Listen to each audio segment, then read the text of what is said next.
Hey, what's up you guys, the Curious Owl here, and today I am doing the Out of My Comfort Zone book tag. So this was created by actually one of my most favorite booktubers, I think, in all of booktube, and that's Emma Books. This is basically a tag that is what the title is. You basically are picking books to answer these questions that are out of your comfort zone.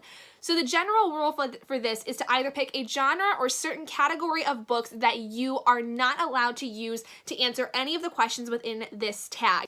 This is going to be difficult for me, but I am deciding that for this challenge, I cannot use fantasy. The reason I'm picking fantasy, if you guys don't know, is fantasy is actually one of my more favorite genres to read. I think it's just one of my most favorite ones in general, and paranormal is kind of right there, but I consider it a little bit different than fantasy in a lot of different ways, so that is still going to count for what could possibly be within my answers, but fantasy, can't do it. Even if it's urban fantasy, no fantasy whatsoever. So the first question is a book that is an exception when it comes to genres or elements in books that you don't typically like. For this, I'm actually going to go with When Dimple Met Rishi by Sanya Menon. Now, personally, I am not a romantic comedy person. I despise romantic comedies so much, especially movies, because the thing is I don't think that romantic comedy movies understand the concept that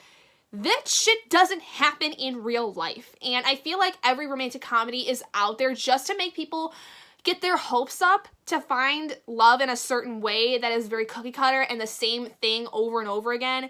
And it's toxic to me. It is very unrealistic, but this novel, despite it being a kind of romantic comedy setup, played it so differently than I expected. It is very much based on the romantic comedy aspect. The title is actually a different spin on When Harry Met Sally, which is a romantic comedy movie, and it's a little older. And this story, I think, just really changed my perspective on the idea of how to write a romantic comedy, because I think Sanya Menon really took this idea of the romantic comedy and turned it on its head, because it was incredibly enjoyable.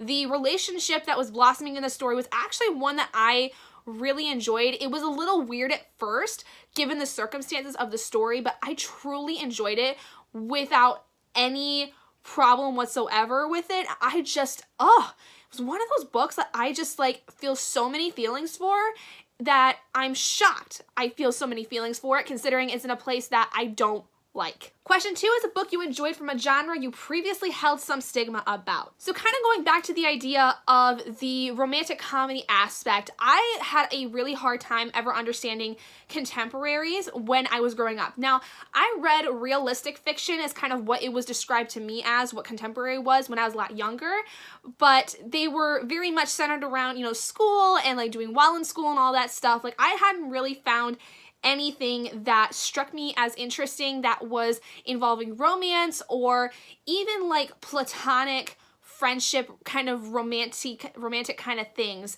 And I thought the contemporaries, especially in the young adult world, were just so played out. I thought that they were unrealistic. They didn't really touch on anything other than, somebody falling in love with somebody at the drop of a hat, and a lot of insta love and things of that nature. I just didn't understand the love for contemporaries.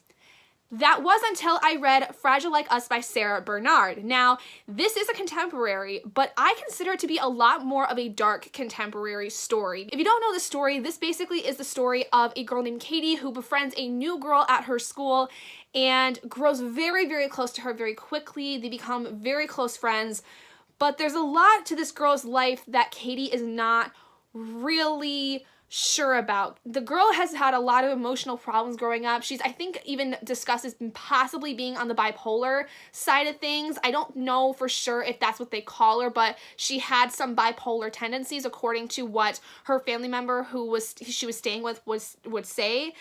And Katie basically had been put through the ringer with the ups and downs emotionally of this friendship. And having gone through that myself when I was about Katie's age, I felt very validated in my feelings for what I went through. I was in a very emotionally toxic and mentally toxic friendship with a girl that I was head over heels for. I actually talk about her a little bit in different parts of my channel, but she pretty much was one of the first people I fell in love with. It was kind of one of the starting points of understanding my sexuality, and I was enamored with her. I would have done anything for her, and more often than not, I would go home crying my eyes out because when she would get upset about something, usually to deal with a boy that she liked that, you know, either messed around or, you know, was just, somebody was saying mean things about her, she would take it out on me, and because she would take it out on me, I'd get very defensive and I would go home crying every day.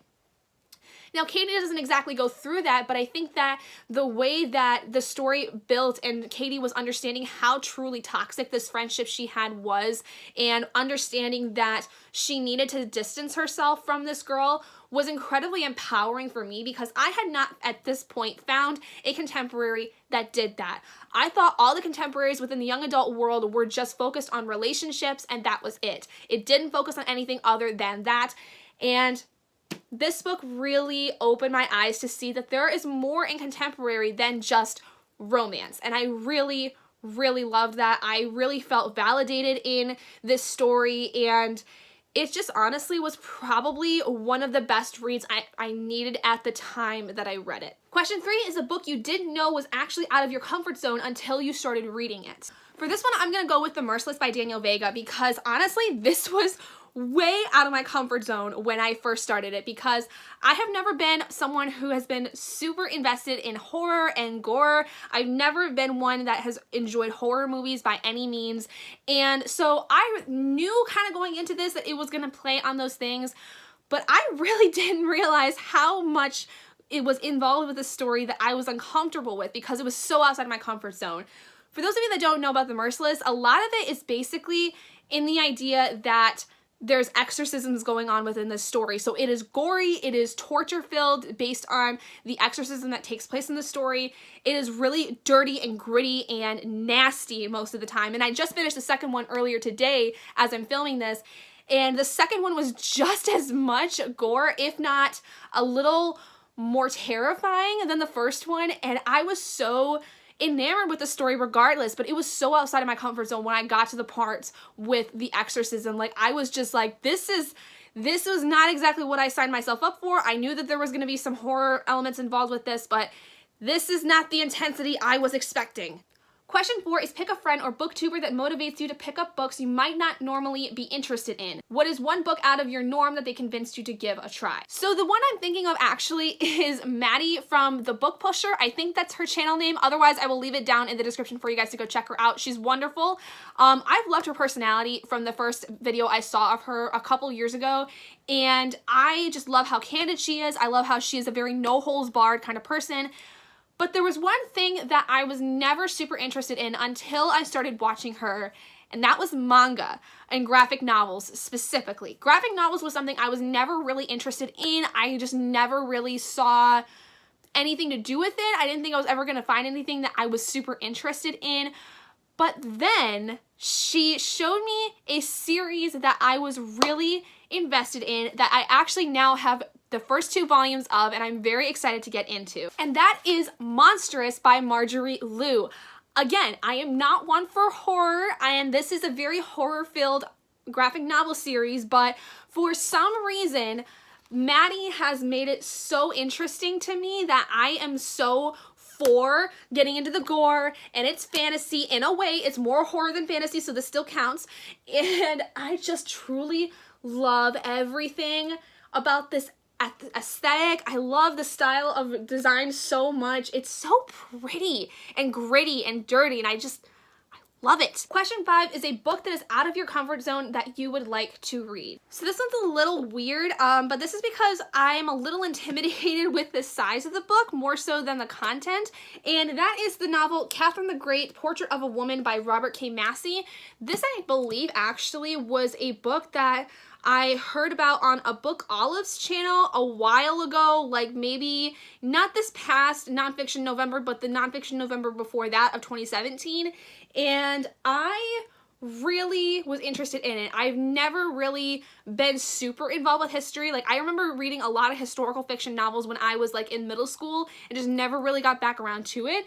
But this one sounded really interesting, and honestly, I think I found it at my friend's the library sale that was going on like a few months ago, and I saw it and it looked really good. I've heard very good things about it in terms of the authenticity of the writing and making sure that it's accurate and stuff like that. So I don't know much about Catherine the Great. I do remember reading a little bit about her when I was younger, but I know next to nothing about her, so I'm interested. And the last question, question 6, is a book or genre so out of what you normally read that you'll probably never give it a or another chance. Honestly, I do not even think I have an answer for this because all the books that are on my bookshelves are either books I genuinely have an interest in and would like to get to at some point, or they are books that I have read already and have really enjoyed despite them being out of my comfort zone.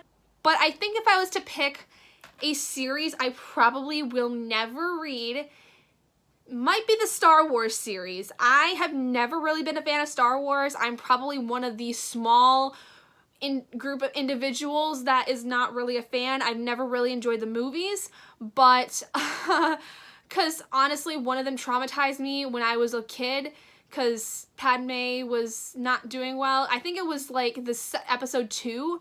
And it was not good. I was so traumatized by it as a kid that I pretty much have blocked it out of my memory, and I don't really have an interest in watching them anymore. And so I don't think I would even read the series because it's so outside of my comfort zone sci-fi wise. Like, I like sci-fi, but that is so outside of my realm of sci-fi that I don't even think I will ever touch it. So there you guys go. Those are all the questions for the Out of Your Comfort Zone book tag. Thanks again for watching this video. If you guys did enjoy it, please do give it a big thumbs up. Make sure to go check out Emma's original video down in the description and let me know what you guys think, what your answers would be for these. And if you would like to do this video yourself, please consider yourself tagged, as I don't really normally tag any specific people within my videos. And if you're not already and you'd like to be, hit the button down below and subscribe to become an owlet in our flock. And I will see all of you guys in my next video.